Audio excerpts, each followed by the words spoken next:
अर्थसंकल्पीय 2026 अधिवेशनातून आदित्य तटकरे यांची मोठी घोषणा। मानधनात पुन्हा वाढ, प्रोत्साहन भत्ता, भाऊबीज नियमित करणार, THR FRS मध्ये बदल, सेविकांसाठी good news. Anganwadi 8 March breaking news. तर पाहूया बातमी खालीलप्रमाणे सविस्तर।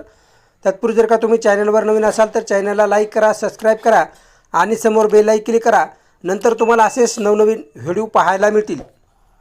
कुपोषणाचे प्रमाण आणखी कमी, आदित्य तटकरे यांची विधान परिषदेत महत्त्वाची माहिती।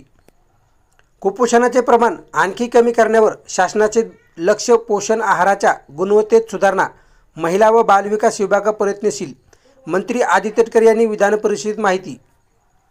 मुंबई अंगणवाडीतील बालकांना दिल्या जाणाऱ्या THR टेक होम रेशन पोषण आहाराच्या गुणवत्तेत आणि चवीत सुधारणा करण्यासाठी महिला व बालविकास विभाग प्रयत्नशील असून कुपोषणाचे प्रमाण आणखी कमी करण्यावर शासनाचे लक्ष केंद्रित आहे, अशी माहिती महिला व बालविकास मंत्री आदित्य तटकरे यांनी विधान परिषदेत दिली। अंगणवाडी सेविकांच्या प्रलंबित प्रश्नाबाबत बोलताना मंत्री तटकरे यांनी सांगितले की गेल्या काही वर्षापासून प्रलंबित असलेले स्मार्टफोनचा प्रश्न मार्गी लावण्यात आला आहे।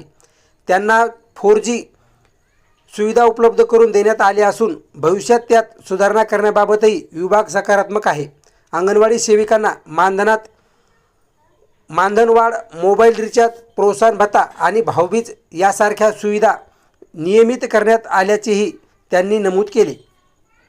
THR वितरणासाठी वापरल्या जाणाऱ्या FRS प्रणाली जानेवारी 2026 पर्यंत 85% अधिक नोंदणी पूर्ण झाली असून पोषण आहार वेळेत लाभार्थ्यापर्यंत पोहोचवणे शक्य होत असल्याचे त्यांनी सांगितले।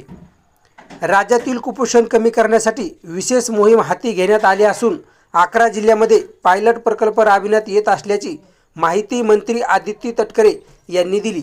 गेल्या 3 वर्षात कुपोषणाचे प्रमाण कमी होत असल्याचे दिसत असून ते 0.10% कमी करण्याचे लक्ष्य ठेवले आहे, असे त्यांनी सांगितले।